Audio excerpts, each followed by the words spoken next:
Bonjour à toutes et à tous. J'ai le grand plaisir aujourd'hui d'accueillir Pierre Licavoli, qui est mon invité et qui est surtout un expert en prise de parole en public et en écoute active, communication interpersonnelle au sens large. Et nous allons explorer ensemble un sujet crucial, l'efficacité managériale à travers deux leviers malheureusement souvent sous-estimés, l'écoute et la parole. Et pourtant, c'est utile. Manager n'est pas inné, mais on peut apprendre à l'être avec les bons outils. Et c'est ce que Pierre va nous expliquer et nous prouver aujourd'hui. Et Bonjour, donc, bonjour à toutes et à tous. Merci Corinne de me recevoir, ça me fait vraiment plaisir et je pense qu'on va passer un très très bon moment. On a deux très bonnes énergies, on est là pour donner le maximum de valeur, on a 1 heure pour ça et on va juste se régaler. Donc merci Corinne pour cette invitation. génial. Alors, j'ai un petit souci, j'avais un petit souci pour faire passer mes slides. Et donc, vous pouvez nous retrouver évidemment sur LinkedIn. N'hésitez pas à vous connecter avec nous. Pierre, est-ce que tu peux nous présenter Leitmotiv, ton entreprise? Oui, alors leitmotiv, alors, déjà à l'origine, leitmotiv c'est un jeu de mots avec leitmotiv, le motif est récurrent. C'est un mot que j'aime beaucoup. L'idée, c'est que dans la prise de parole en public, dans la communication, on peut avoir des styles différents. Et quel que soit le style qu'on a, on a tout de même des choses que l'on retrouve, des points forts de la technique qu'on va retrouver. Et l'idée derrière ça, c'est qu'est-ce qui fait que malgré la différence des styles, on va pouvoir justement capter l'attention et transmettre ces messages. Donc c'est un jeu de mots entre le leitmotiv et aussi la motivation. Let's Motive. Donc c'est un organisme de formation que j'ai créé en 2020, il y a 5 ans. Donc c'est un organisme de formation et de coaching. La formation, c'est plutôt pour le groupe, en groupe. Donc c'est des groupes de 5, 10, 15, 20 personnes parfois, en entreprise. Le coaching, c'est plutôt de l'individuel avec une approche qui est différente. C'est plutôt du questionnement. Donc on vient questionner la personne pour essayer de la faire travailler sur ses problématiques. Donc formation et coaching. Qu'est-ce que je peux vous dire d'autre? On est donc Calliope. On est Calliope. On accompagne les cadres, les managers, les commerciaux, les comités de direction et également les personnalités politiques. La prise de parole en public, c'est comme c'est écrit là sur la slide, ce n'est pas juste quelque chose de, c'est pas du bonus quoi. Aujourd'hui, c'est devenu crucial pour toute personne qui à un moment justement doit faire avancer sa carrière ou tout simplement doit manager des équipes. Il faut se former, il faut se faire coacher et on est là pour ça. Super, merci beaucoup Pierre. Non, j'ai mon petit curseur qui veut pas faire avancer. Voilà. Alors, moi, je suis Corinne Guéminche, je suis la fondatrice de Plume Biz. Plume Biz qui a pour mission de permettre aux organisations d'améliorer la productivité et la fidélisation de leurs collaborateurs en travaillant sur l'engagement.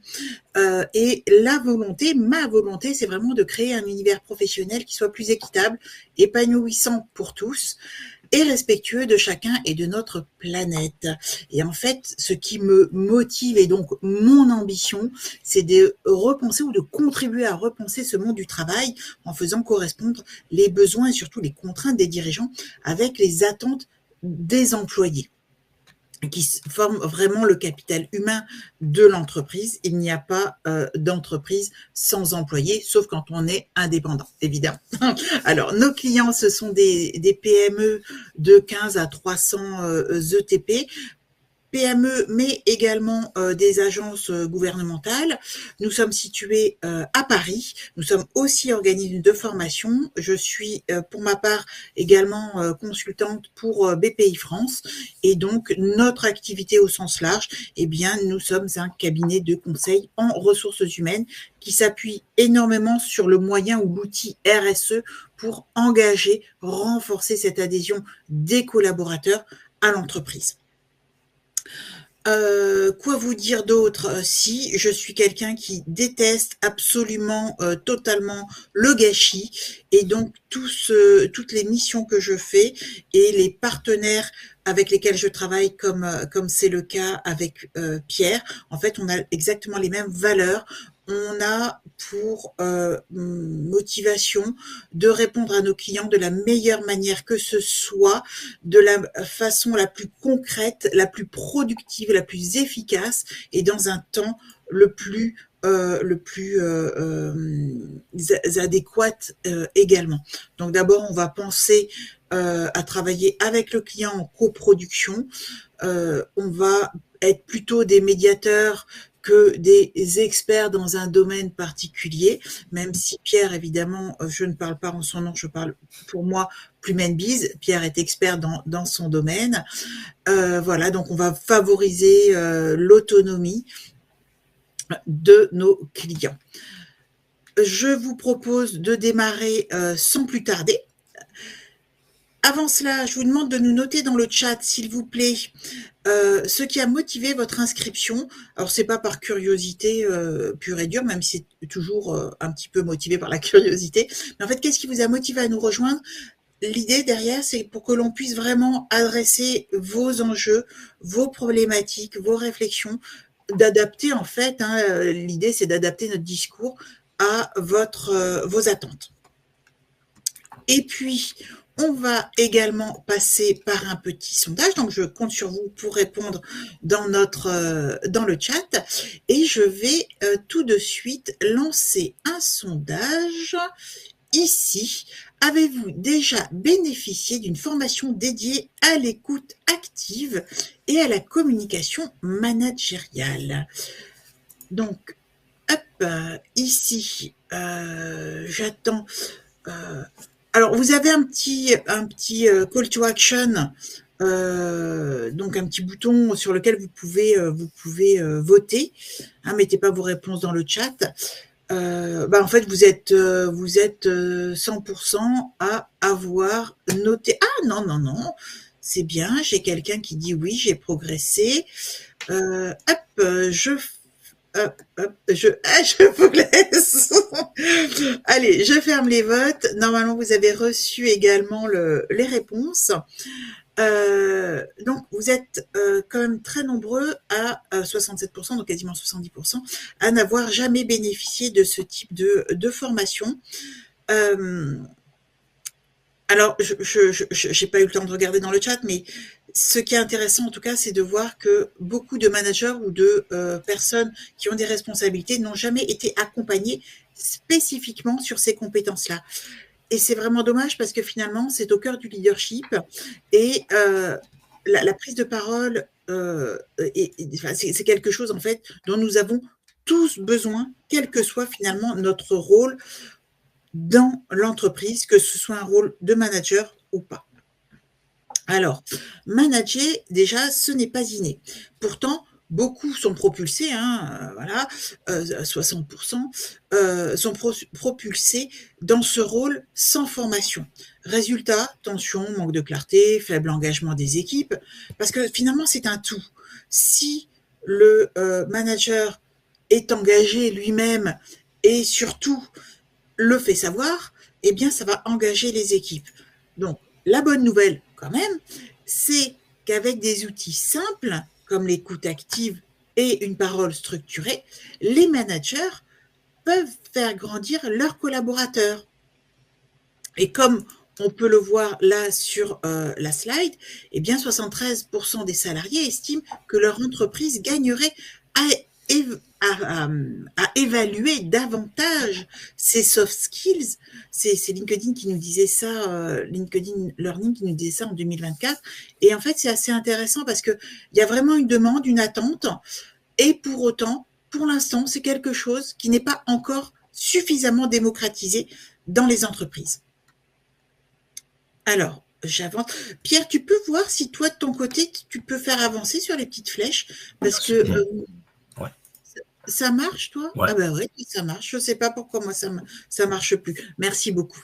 Donc, d'après vous, Eh ben, je vais vous donner évidemment le résultat. Quel pourcentage de dirigeants déclarent qu'une communication efficace a augmenté la productivité de leur équipe? Eh bien, si je te laisse avancer là du coup. 64%, merci. 64% des dirigeants déclarent qu'une communication efficace a augmenté la productivité de leur équipe. C'est quand même phénoménal. 64%, quoi. Bien plus que la moitié. Et 55% des salariés, on va dire intellectuels, ce qu'on appelle un peu l'école blanc, partagent ce constat. Combien d'entreprises, d'après vous, comme ça, question mentale, donnent pour priorité l'alignement stratégique de la communication interne? Parce que ça passe aussi, finalement, cette prise de parole passe aussi par la communication interne. La communication interne, c'est aussi la parole. Eh bien, je demande de cliquer. Merci beaucoup. Je réessaie pour voir. Non, moi, ça marche toujours, ça veut toujours pas marcher. Eh bien, 67% des entreprises donnent pour priorité l'alignement stratégique de la communication interne, suivi de près par la culture et le sentiment d'appartenance, à hauteur de 68%. C'est quand même important. J'avance. Alors, pourquoi ça a marqué ça? On n'est pas bon sur les slides. Comment ça se fait? Ouais, avance de ton côté parce que je ne sais pas ce que ça me fait là. Non, il revient en arrière. Ouais, okay. Ça, je suis désolée, j'ai un petit schmutz. Un petit schmutz. Un petit schmutz bizarre. Je ne sais pas. On a fait une slide. On avait la slide. Voilà, c'est celle-ci. Merci beaucoup. Et excusez-moi, je ne sais pas ce qui se. Un petit schmutz, j'adore. Donc, c'est Pierre qui est aux manettes du schmutz. Voilà. Donc, les tendances et les perspectives. Avant de plonger dans les outils et les bonnes pratiques, que Pierre va largement va vous ouvrir la boîte de Pandore avec brio, ça je n'ai aucun doute. Regardons ensemble ce que l'avenir nous réserve finalement. Les tendances de cette année, celles de 2026, autour de l'écoute et de la parole et également du management, pour mettre tout ça en regard. Alors, on voit un virage vers plus d'authenticité dans la communication. Ça, c'est quelque chose qui est hyper fort. Les salariés ne veulent plus de discours lisses, mais ils veulent de la transparence. On en entend sans arrêt parler, du vrai, de l'humain, ce qui change profondément, au final, la posture des managers. Et ce manager est de plus en plus attendu comme écouteur actif stratégique. Pas simplement écouter quand ça va mal, mais faire de l'écoute un levier performant de reconnaissance, d'ajustement, d'adaptation. Personnaliser la communication, c'est un autre facteur. Un même message ne touche pas tous les collaborateurs de la même façon. Adapter le format, la tonalité, le canal devient clé. Il y a également tout ce qui est mobile et format court. Dans un monde hybride, aujourd'hui, on est tous plus ou moins en télétravail ou en mode hybride. Déplacer les communications vers le mobile, le digital, est important. Et s'entraîner à ce format digital, c'est quelque chose qui est capital. On n'a pas la même visibilité, la même écoute, la même façon de parler quand on est en présentiel que quand on est online ou au téléphone. Ça marche aussi. Les formats courts, des vidéos, des messages instantanés, ce qu'on appelle le snackable content, pour faire de l'anglicisme. Je me la pète pas du tout, je vous promets. Ça permet de rester présent, visible, utile. La santé mentale et le bien-être, ça devient également des sujets qui sont en front, en fait, des sujets majeurs dans la communication managériale. Former ces managers à repérer les signaux faibles, à créer des espaces de parole, à instaurer des micro-pauses, c'est quelque chose d'important. Enfin, on passe d'une communication à l'aveugle, un petit peu top-down, on va dire, à des sondages réguliers, à des feedbacks, à des indicateurs d'impact. Tout ça pour ajuster ce qui fonctionne et ce qui ne fonctionne pas. Ces tendances montrent en fait une direction qui est assez claire. plus que jamais, le leadership rime, excusez-moi, avec humanité, écoute, adaptabilité.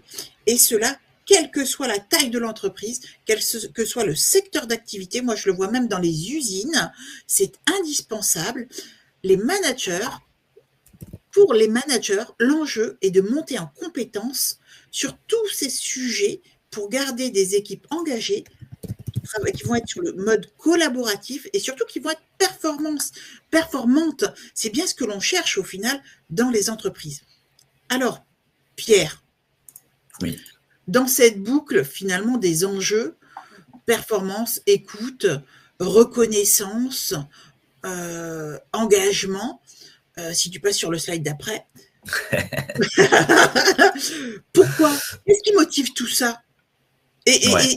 Et en quoi cette écoute, finalement, pourquoi écouter et parler sont devenus stratégiques? Ok. Pourquoi écouter et parler sont stratégiques? Donc, effectivement, ce sont deux leviers. Alors, là, on a fait une super introduction. Merci, Corinne. Tu as posé le cadre et le contexte.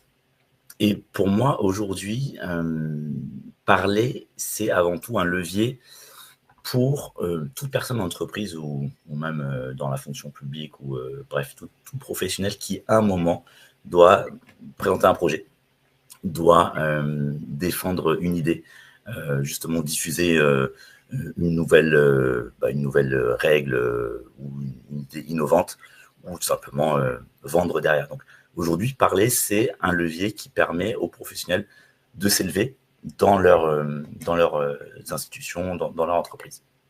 L'écoute ici, pour moi, c'est avant tout c'est le levier du manager, dans le sens où, comme tu l'as très bien dit, aujourd'hui, tu as des personnes qui sont propulsées managers, alors qu'en fait, elles n'ont pas forcément la formation.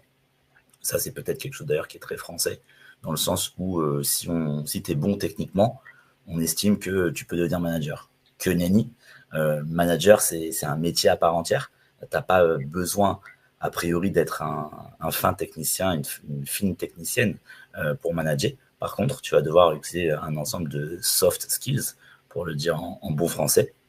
Et justement, l'écoute va être ton plus grand levier ici. Je dirais que, tu vois, si tu es justement quelqu'un de technique, tu as une expertise sur ce que tu fais, tu sais que tu as le savoir-faire. Tu as le savoir-faire, c'est juste fantastique.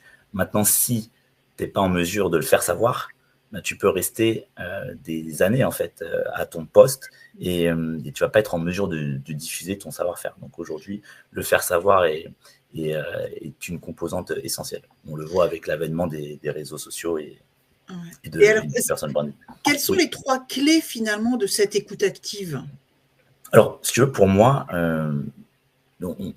on dit que justement avant de parler, il faut écouter, que la première chose, c'est de réussir à se taire. Je pense que, tu vois, ce qui est important, c'est avant tout de créer un contexte, créer un cadre. Parce que, tu vois, pour moi, il ne faut pas juste se taire et laisser parler, dans le sens où si la personne ne se sent pas à l'aise, elle ne réussira pas forcément à parler. Donc, oui, l'idée, c'est de faire parler l'autre. Et pour faire parler l'autre, je pense qu'avant tout, il faut créer le bon contexte. Est-ce qu'on est à la pause café? Est-ce qu'on est entre deux portes? On est dans un bureau? On est au chaud? Donc, l'idée, c'est avant tout poser le contexte, poser un cadre qui permette justement à la parole de se libérer. Une fois qu'on a posé ce cadre et ce contexte, se taire et laisser parler est une étape, mais je dirais qu'il faut aussi réussir à montrer l'exemple, dans le sens où quand on demande à quelqu'un de se confier, sur des problématiques que la personne rencontre au travail, par exemple, ça peut être délicat si ça démarre ex nihilo, si on n'a pas de modèle. Et en tant que manager, une des bonnes pratiques, c'est aussi de réussir à pratiquer ce que l'on appelle du dévoilement de soi, donc c'est-à-dire se confier sur notre propre problématique. Pour ça, le non-verbal peut être aussi un levier, une clé, comme tu dis.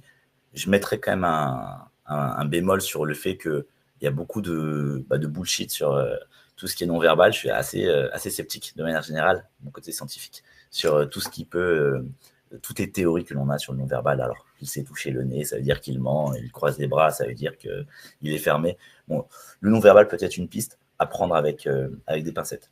Je pense que la troisième clé, qui est peut-être la plus importante pour une personne qui se met dans le mode écoute, c'est celle de la reformulation.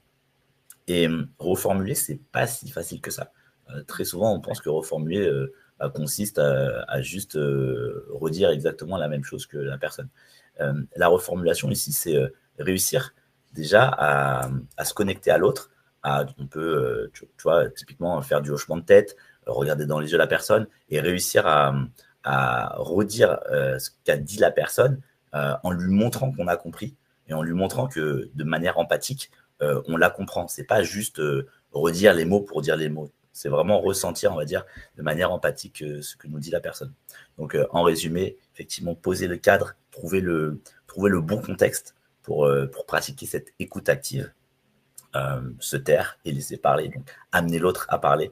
Le non-verbal, donc, je l'ai dit, c'est une piste à prendre avec des pincettes, et la reformulation et la clarification pour être sûr d'avoir bien compris ce qu'on a dit. On peut demander justement, est-ce que tu voulais bien dire cela?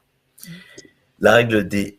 Tu voulais ajouter quelque chose? Non, je voulais te dire, quand la première fois où on s'est rencontrés, tu m'as parlé de la règle des 3C, la voilà. Clarté, cohérence et conviction. Oui, le truc, c'est que, bon, en fait, il y a plusieurs 3C. J'aime bien les règles comme ça. Il y a les 3C, les 3P. On aime bien le chiffre 3.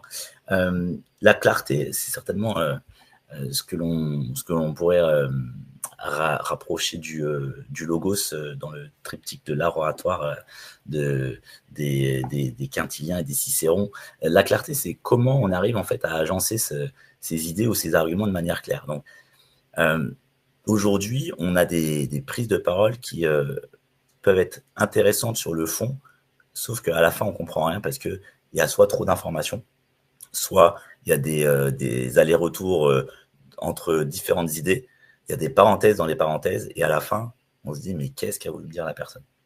Donc pour moi, la clarté, c'est avant tout structurer ces idées de manière simple. J'aime bien le chiffre 3, trouver les 3 idées principales, trouver les trois arguments les plus forts, et s'en tenir à ça.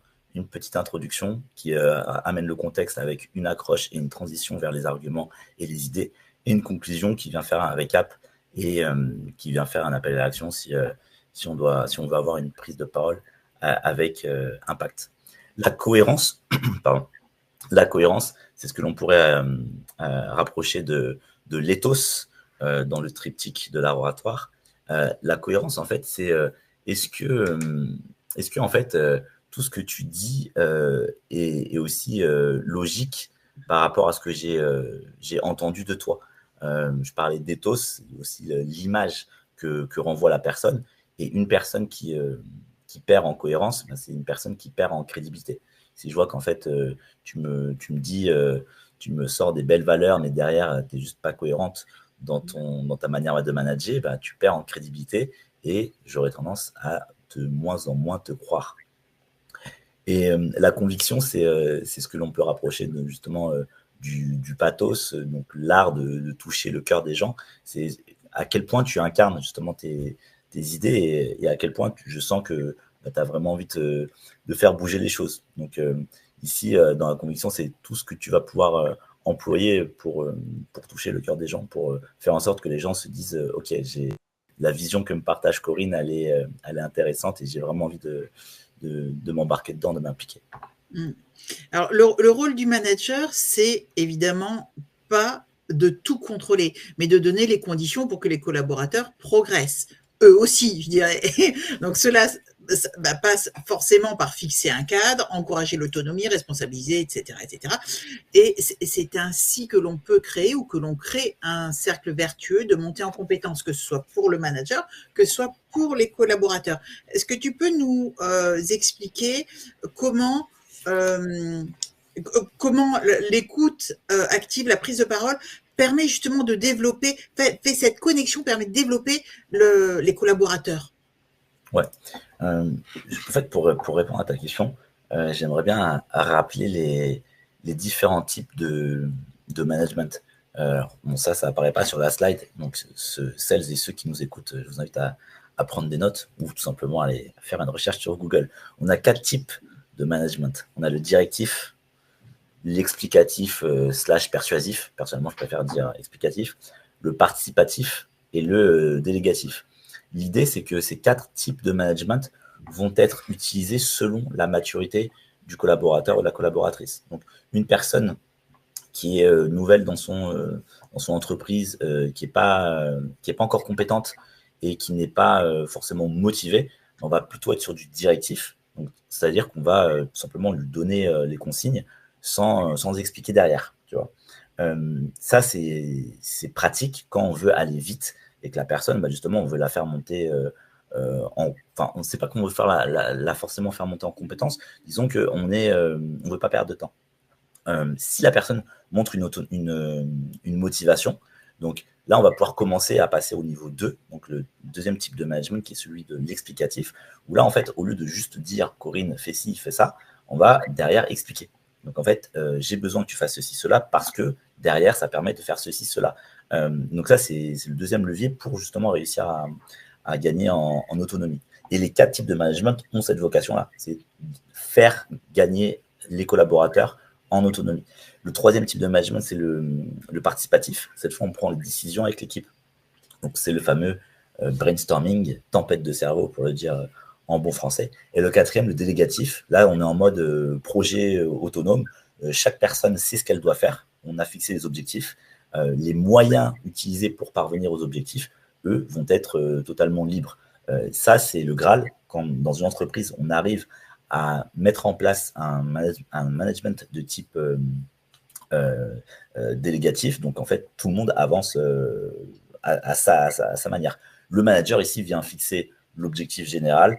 Il va pouvoir mettre en place, justement, des points d'avancement réguliers, du feedback, juste pour voir que tout est en bonne voie. Et donc, c'est pour ça que l'écoute, ici, va être essentielle, puisque si l'objectif est de parvenir à un management délégatif, si à un moment il n'y a pas d'écoute et qu'on n'a pas ces points d'échange réguliers pour savoir, pour comprendre les doléances ou les points de douleur de l'équipe, forcément on peut que se planter derrière. Tu parlais de feedback justement. Alors, l'art du feedback. Je vais peut-être prendre un petit peu de temps sur cette slide-là parce qu'elle me paraît essentielle. Donc déjà, commençons par la base, la définition. Feedback. Personnellement, j'aime pas utiliser les mots anglais quand on peut trouver l'équivalent en français. Or, pour le feedback, il n'y a pas d'équivalent. Nourrir, feedback, derrière, en retour, une sorte de nourriture en arrière, ça ne veut pas dire grand-chose. On pourrait rapprocher ça du retour d'expérience, mais ce n'est pas qu'un retour d'expérience, c'est un retour d'expérience avec une sorte d'analyse d'une situation et la vocation de faire progresser quelqu'un. Donc, c'est ces idées-là qui sont encapsulées dans le mot feedback. Le feedback aujourd'hui est trop souvent mal utilisé, mal compris. Quand on pense feedback, on pense au manager qui sort sa cravache et qui vient en fait taper sur ses collaborateurs. Et c'est le fameux, tu sais, Corinne, tout à l'heure, tu viens dans mon bureau, on va parler 15 minutes. Forcément, je te dis ça, tu te dis, ok, je vais me faire défoncer, je sais pas, j'ai fait une bêtise, tu vois. Le feedback, ce n'est pas ça. En fait, il y a plusieurs types de feedback. D'ailleurs, peut-être que je vais inviter les personnes qui nous écoutent à nous dire si vous connaissez les types de feedback. Je suis curieux de savoir ça. Est-ce que vous connaissez les types de feedback? Est-ce que vous pouvez l'écrire dans le chat?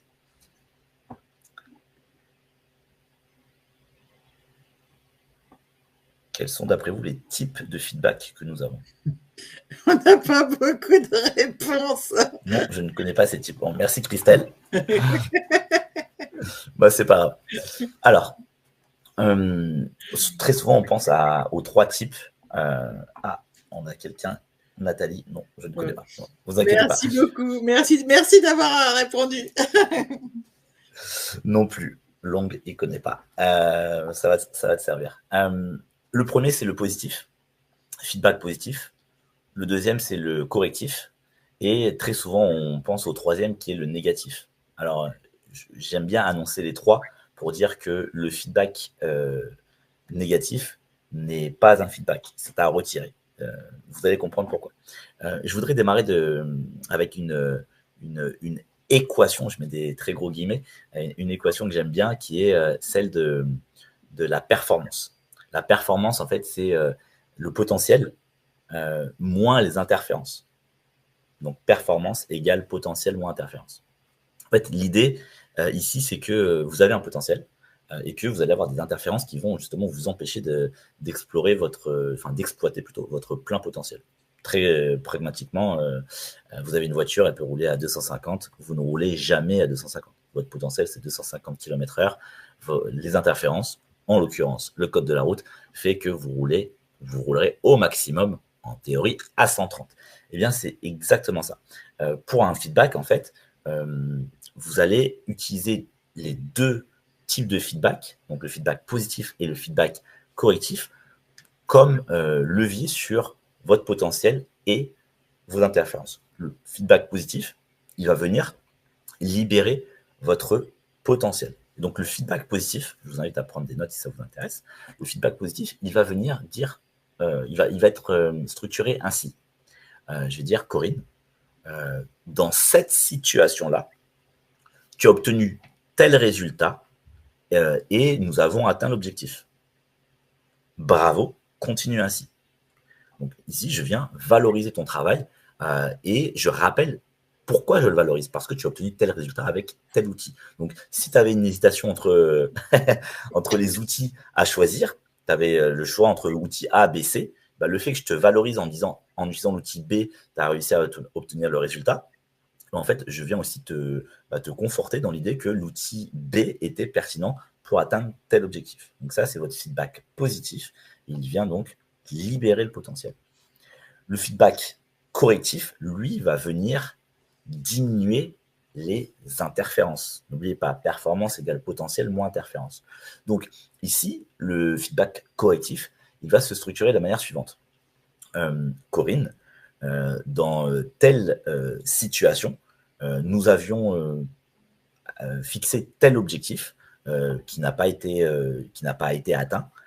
Est-ce que tu as des idées sur le fait sur pourquoi nous n'avons pas pu, en l'occurrence tu et peut-être moi si je suis impliqué, atteindre les objectifs? D'après toi, qu'est-ce qui pourrait être mis en place pour que ça ne se reproduise pas à l'avenir? Donc, ce que j'aime beaucoup dans le feedback correctif, c'est que on est vraiment orienté sur la solution, enfin là où les solutions. Et trop souvent, on a une vision problème. On est, mais pourquoi tu n'as pas fait ceci, pourquoi tu n'as pas fait cela? Ici, on vient dire, ok, qu'est-ce que tu peux mettre en place pour juste pas reproduire cette erreur? Si la personne n'a pas d'idée, on peut éventuellement l'aider, lui proposer des solutions, en tout cas des options, en lui disant quelque chose comme, et si tu faisais, et si tu implémentais ceci, cela, qu'est-ce que tu en penses? Réussir à mettre en place une culture du feedback est à mon sens essentiel, que ce soit en entreprise ou dans la fonction publique, qu'importe. L'idée, c'est que lorsque les collaborateurs font des choses bonnes, il faut le valoriser et un feedback positif de 3-4 minutes est essentiel. Et un feedback correctif, à mon sens, est aussi important et il ne devrait pas être fait seulement une fois par an quand on doit faire un entretien annuel de type cravache. On est bien d'accord. On est bien d'accord. C'est indispensable. Et ça s'apprend. C'est pas inné. Encore une fois, on n'est pas dans l'inné. Faire du feedback, c'est quelque chose qui, il faut les clés pour réussir un feedback. Là, tu as donné déjà plein de pistes de clés et c'est top. Et donc, du coup, si on avance, adapter sa communication finalement, parce que c'est ce que tu dis, hein, à chaque situation, on a besoin d'adapter sa communication. Oui, alors, en fait, sur cette partie-là, ce que je voulais dire, c'est que on n'a juste pas tous le même langage. Peut-être que dans un cadre francophone, nous parlons français, et pourtant, la manière dont nous processons l'information est différente. Parce qu'il y a ce qu'on appelle les émotions qui vont nous moduler, on va dire, la manière dont on processe cette information. Et alors justement, ici, on a mis, vous savez, pardon, un test, des tests qu'on appelle de personnalité. Donc avec justement, peut-être que vous connaissez Processcom, MBTI, DISC, donc il y a pléthore. De manière générale, je suis très prudent sur ces types de tests parce qu'il y a beaucoup de bullshit. D'ailleurs, la grande majorité des tests ne sont pas prouvés scientifiquement. Ça ne veut pas dire qu'on ne peut pas les utiliser. C'est juste que derrière, il faut bien comprendre que ce ne sont pas forcément des tests de personnalité. Pour moi, ce sont plutôt une grille de lecture du comportement dans un environnement donné, parce qu'on ne va pas réagir de la même manière selon les personnes avec qui on est et selon le contexte. Maintenant, ça reste intéressant de pouvoir avoir cette grille de lecture qui est simplificatrice et qui permet justement de se dire, OK, Corinne, je vois que quand on va échanger, je sais que tu aimes bien, tu vois, au départ, quand on se voit le lundi matin, tu aimes bien me parler du week-end. T'es pas du genre à arriver le lundi matin à me dire, bon, le projet X, est-ce qu'il a avancé? Non. Corinne, elle va d'abord me dire, ah, Pierre, est-ce que tu as passé un bon week-end? Qu'est-ce que tu as fait? Raconte-moi ta vie. On va se prendre le petit café. Et pour Corinne, je sais que ça va être important. Si moi, je suis plutôt quelqu'un de base qui rentre dedans et dans ma vision au travail, il n'y a pas de place pour le côté perso, et de toute façon, enfin, j'en ai rien à foutre de savoir ce qu'a fait Corinne le week-end. Moi, je peux être très rentre-dedans, et ça peut provoquer une friction. Et donc, tout l'intérêt de ces types de tests de comportement, de grille de lecture de comportement, permettent à des gens comme moi, par exemple, qui seraient très rentre-dedans, de se dire, OK, en fait, si Corinne me demande ce que j'ai fait le week-end, c'est pas qu'elle a une curiosité mal placée ou qu'elle a juste pas envie de travailler, c'est que c'est sa manière pour elle, en fait, justement, de se mettre au travail, ou en tout cas d'abord d'établir un lien humain avant de passer au travail, tout simplement. Donc, je pense que c'est une bonne chose, en fait, de se renseigner sur ces types de tests de comportement. Faites les tests pour vous, déjà, pour voir si ça correspond à ce que vous pensez de vous-même. Et puis, après, appliquez-les sur votre entourage. Et puis, peut-être que vous apprendrez quelques petits tips sympathiques. Ouais, puis moi je trouve que faire ces tests, en fait, d'abord c'est souvent rigolo, et puis après ça génère des discussions. C'est quelque chose que je fais en accompagnement RH, dans certaines missions bien sûr, ou parfois en formation. En fait, on fait les tests ensemble. D'abord, ça nous permet de nous marrer, ça fait des pauses, ça fait des espèces d'icebreakers en fait, qui permettent aussi de fédérer un groupe, de souder une équipe, de se découvrir autrement, de parler d'autre chose que de problèmes techniques ou de sujets finalement qui sont un peu épineux. Moi j'aime bien ces tests. Moi aussi, hein, j'y mets beaucoup de pincettes, mais j'aime bien en fait les utiliser pour créer une ambiance, pour créer quelque chose, un lien humain. Voilà. On a tous fait le test ensemble. On y croit, on n'y croit pas, mais en tout cas, on s'est bien marré. Et ça, c'est chouette. Ça, c'est chouette. Alors, concrètement. Concrètement, alors, pour moi, ici, peut-être je vais aller assez vite sur cette slide, c'est plutôt un récap. Réunion, recadage, célébration. En fait, ici, l'idée, c'est que dans vos réunions, comment vous pouvez utiliser une méthode en fait pour faire des réunions efficaces. C'est d'ailleurs quelque chose que je bosse quand je donne des formations en entreprise. J'aime bien arriver en disant ma promesse, en tout cas, je vais tout faire pour, c'est de vous faire passer de réunions de 60 minutes à 30 minutes. Donc, gagner 50% du temps passé en réunion. Et c'est quelque chose que j'adore faire, parce que les gens me regardent avec des grands yeux en me disant mais c'est impossible, faire une réunion de 30 minutes, c'est impossible. Et quand on y arrive, alors des fois on n'arrive pas à 30 minutes, on arrive à un peu plus, à 45 minutes. Des fois j'ai des gens qui font des réunions de 2 heures et qui en pratique durent 3 heures.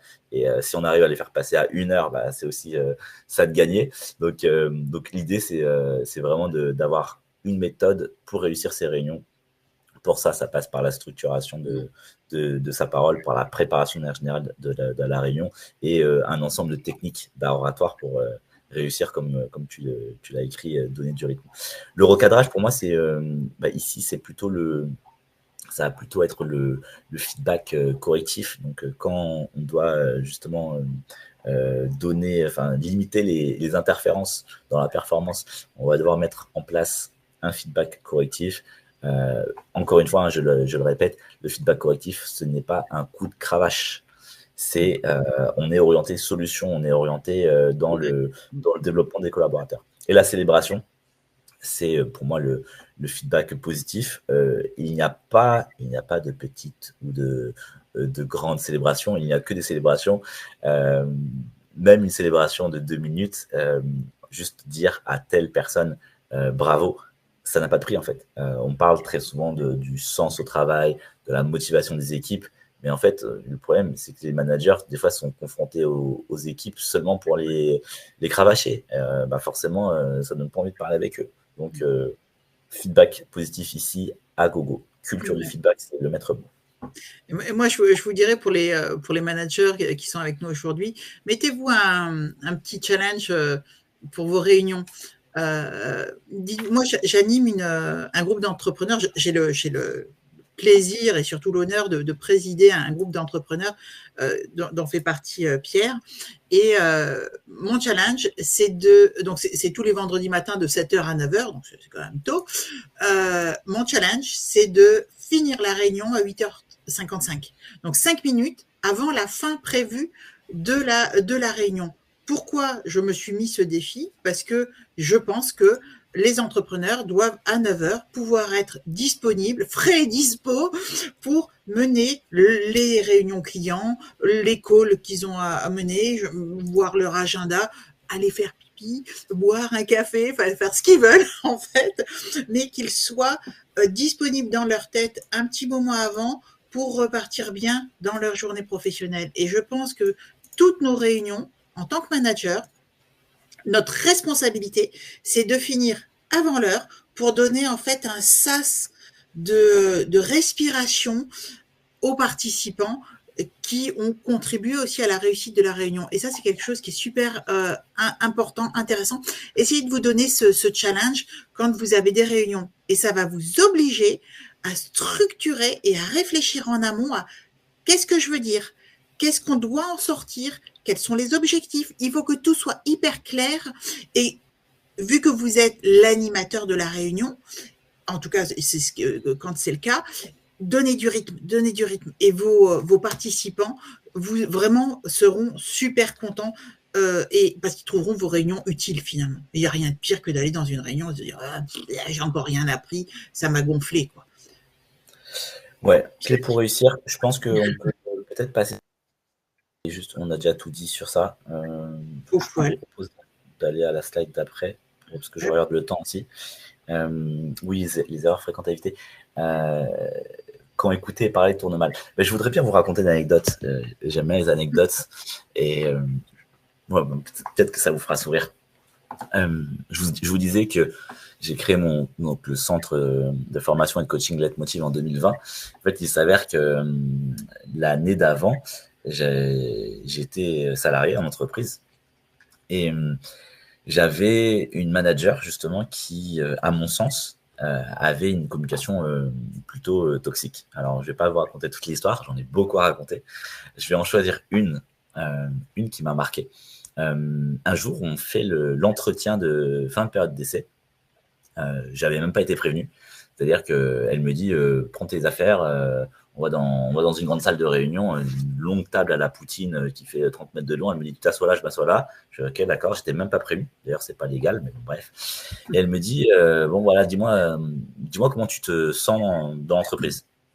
Là, j'étais assez franc. Je lui dis je me sens pas hyper bien. Ah bon, pourquoi? Parce que déjà les gens se disent pas bonjour. Le directeur général, quand il rentre dans les bureaux, il ne dit pas bonjour aux personnes qui ont moins de 2 ans d'expérience dans la boîte. Donc, il considère que tu es une plante verte, en fait, si tu n'as pas au moins 2 ans, parce qu'il y a déjà un grand turnover.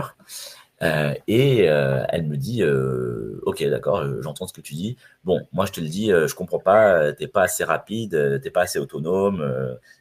Et elle me fait comprendre que je suis un peu attardé, quoi. Elle me dit, est-ce que ça connecte bien là-haut, quoi. Donc je dis, waouh, déjà c'est assez, assez vite Violent.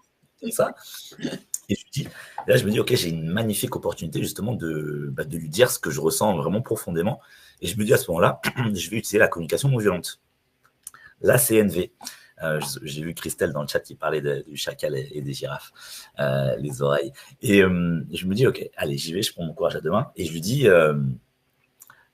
le prénom de la manager. Je lui dis, bah, tu sais, en fait, je voulais te dire que parfois, quand tu me parles d'une certaine manière, on a juste toussé un peu. Excuse-moi. Quand tu me parles d'une certaine manière, moi, ça provoque une tension en moi parce que je me sens pas respecté, je me sens pas écouté et ça va créer une inhibition en moi. Et cette inhibition fait que je vais avoir moins de facilité à te poser des questions. Et ça va créer un cercle vicieux. Je vais te poser moins de questions et au final, je vais moins me développer parce que je vais rester tout seul dans mon coin. Et en fait, j'aurais besoin justement d'avoir une communication qui soit plus sereine. J'avais le cœur qui battait à 200 à l'heure. J'avais tout donné. J'étais là en waouh, communication non violente face à la manager. Et je me souviendrai toujours. Elle m'a regardé droit dans les yeux. Il y a eu un silence qui a duré peut-être 10 secondes. Elle m'a regardé, elle m'a dit ouais, ok, on me l'a déjà dit. J'ai fait du yoga. Ça n'a pas marché. Donc, tu t'adaptes ou tu pars, ou tu prends la porte. Voilà. Donc, j'étais sidéré, littéralement. L'entretien s'est terminé sur ça. Et puis, ah oui, elle m'a dit quand même, dans cette boîte-là, je suis la plus gentille. Si tu sais pas travailler avec moi, tu sauras travailler avec personne. Fin de l'entretien.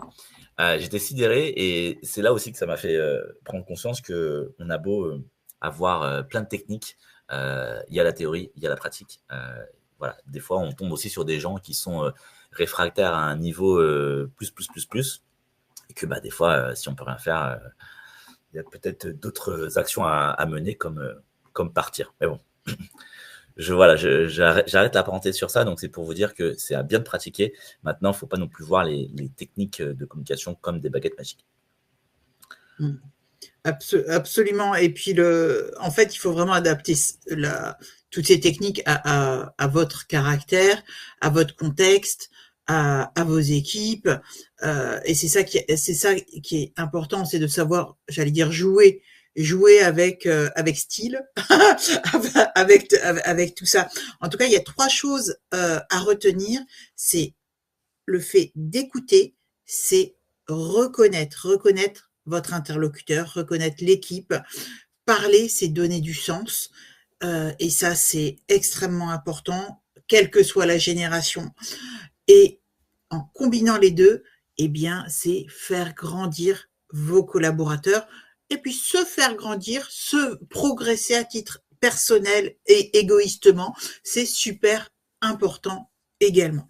Donc, pour vous aider à appliquer ces clés, vous avez une ressource aussi qui est en téléchargement, qui est une fiche mémo pratique sur les différents tips en prise de parole. J'en profite d'ailleurs pour vous dire que vous avez les slides, vous les avez en téléchargement. Normalement, j'ai cliqué sur le bon truc pour que vous puissiez les télécharger, mais vous les retrouverez également dans les ressources sur la page du webinaire.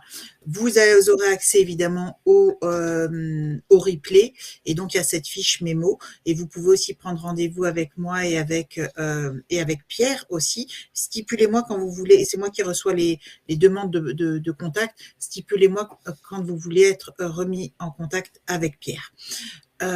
Ou sinon vous le contactez directement sur LinkedIn. On arrive maintenant à une petite partie sondage, donc notre deuxième sondage que je viens de lancer. Et donc, dans votre entreprise, quelle est la principale difficulté rencontrée par les managers? Et ça, c'est assez intéressant aussi. Donc, c'est par les managers, c'est par vous, c'est ce que vous pouvez finalement constater. On passera ensuite à la dernière partie. Donc aujourd'hui, en fait, au lieu de vous donner plein d'exemples de cas inspirants, en fait, je vais vous parler de ce que l'on est en train de faire actuellement chez un client avec Pierre, et je pense que ça peut être très très inspirant pour vous également, et en tout cas c'est un bel exemple de ce qui peut être mis en œuvre. Donc, je ferme les votes. Donc, de ce que je peux voir, donc la principale difficulté, c'est la gestion des conflits et des tensions.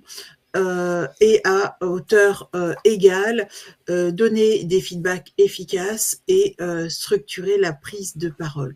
Donc ça, c'est vraiment intéressant parce que finalement, on voit que que ce soit l'écoute comme la prise de parole, dans les tensions, un médiateur, ça passe par la parole et par l'écoute. Donc gérer les tensions et les conflits, c'est l'écoute et la parole. Donc là, on est vraiment au cœur du sujet. Encore faut-il avoir envie de se positionner comme médiateur et résoudre les conflits. Ce qui n'est pas toujours le cas. Moi, je vois dans les entreprises, ce n'est pas toujours le cas, et je dirais malheureusement. Donc, je passe sur notre exemple. Donc, c'est vraiment quelque chose que l'on vit aujourd'hui comme projet. C'est dans une ESN, donc ils sont une centaine de personnes, donc plutôt profil consultant tech. Et en fait, cette ESN, pour accompagner la montée en compétence de leur manager, c'est un client à moi, m'a demandé qu'est-ce qu'ils peuvent faire. Et donc on a déjà donné, j'ai déjà donné un nom à un parcours qui s'appelle Leadership Haute Performance, manager sous pression avec efficacité. Et j'ai consulté 3 de mes partenaires, donc évidemment Pierre et également Hélène, avec qui j'ai fait un webinaire sur le team building. Et en fait, je les ai consultés pour savoir comment monter une offre commune qui soit pertinente dans le cadre spécifique de mon client. Alors, de quoi s'agit-il en termes d'offres? L'idée, c'était de créer un package spécifique pour répondre à la montée en compétences de practice leaders qui ont été balancés à leur poste de manager sans aucune connaissance. C'était de bons techniciens, donc on a dit « Ah, mais ils sont chouettes, ce sont des bons techniciens, ils sont engagés, on va les mettre en tant que manager. » Sauf que ça ne se passe pas comme ça. Donc on a pensé à mettre en place une offre avec des formations collectives, donc du management bienveillant, l'onboarding, les feedbacks, etc., etc., du coaching individuel et aussi collectif, évidemment c'est Pierre qui le fait, c'est pas moi, et des activités de cohésion. Et là donc c'est le savoir-faire d'Hélène auquel on a fait appel. Et donc ça permet d'avoir une approche équilibrée entre savoir, posture et pratique. Hop, ça y est, ça rebug, on va y arriver, c'est bon, je peux avancer.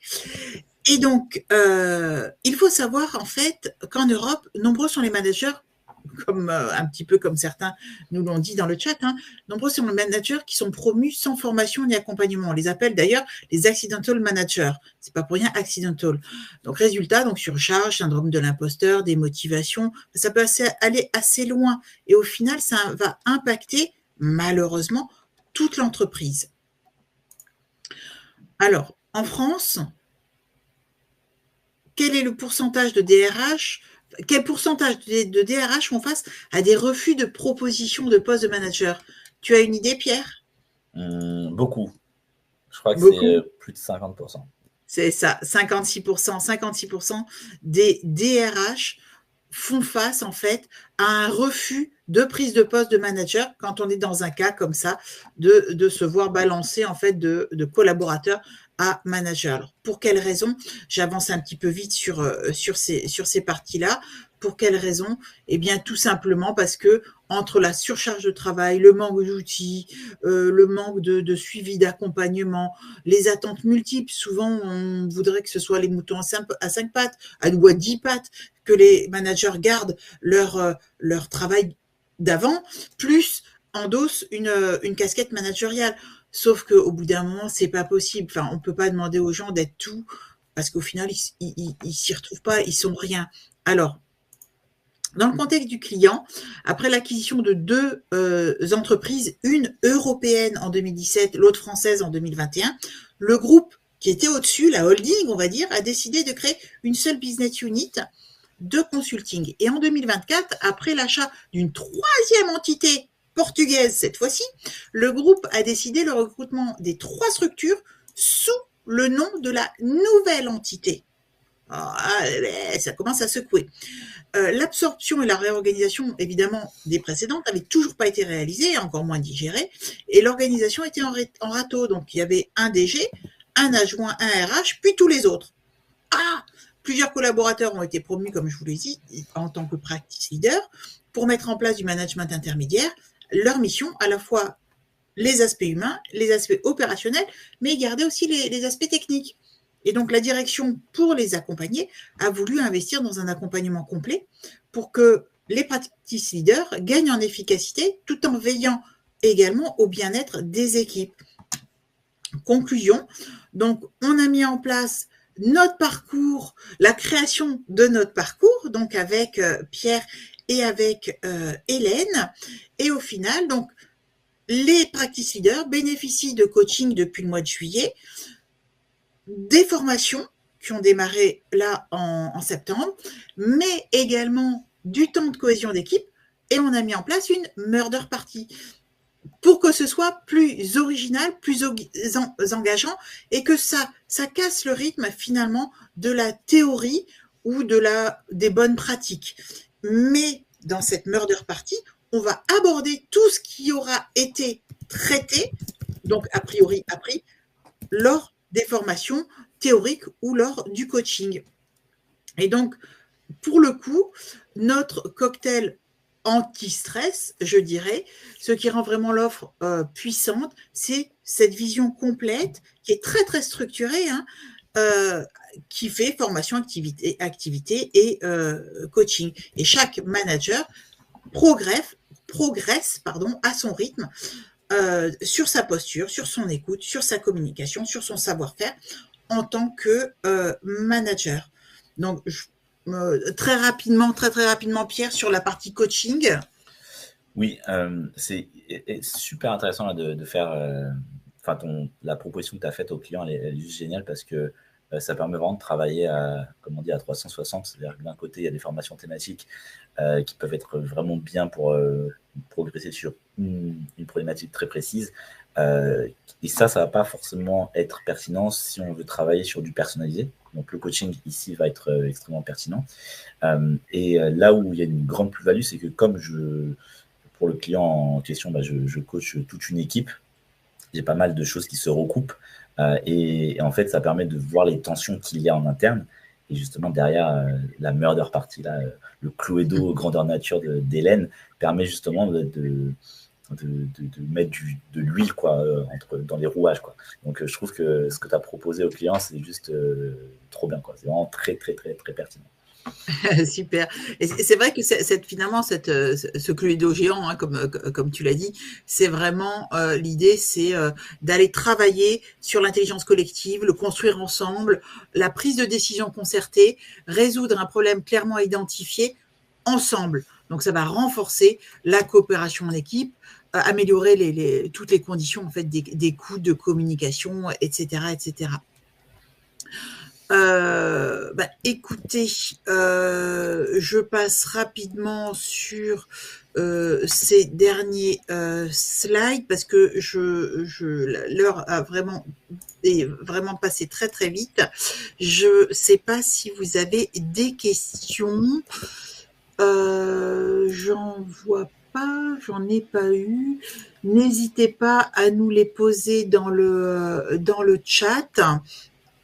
En tout cas, Pierre et moi, nous vous remercions pour votre écoute, pour votre présence, et on espère en tout cas avoir répondu à vos...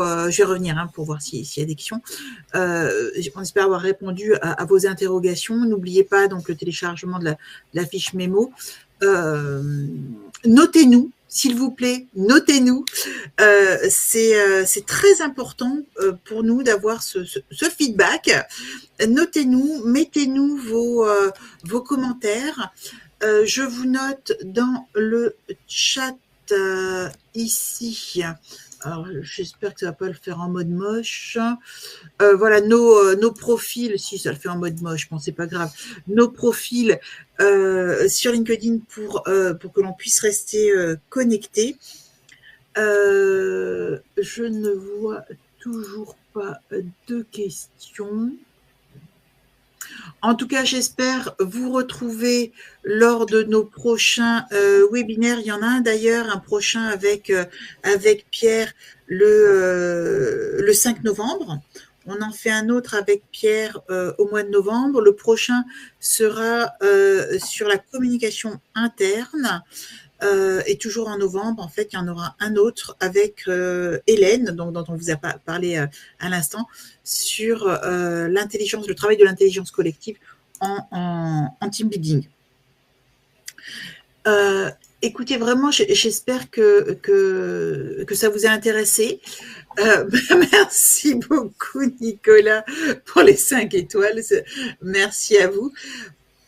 Bon appétit. J'essaye toujours de fixer 5 minutes avant. Il est midi, on a terminé. Pile poil en temps. Merci beaucoup, Pierre. Merci à toi. Merci pour tous les tips que tu as donnés.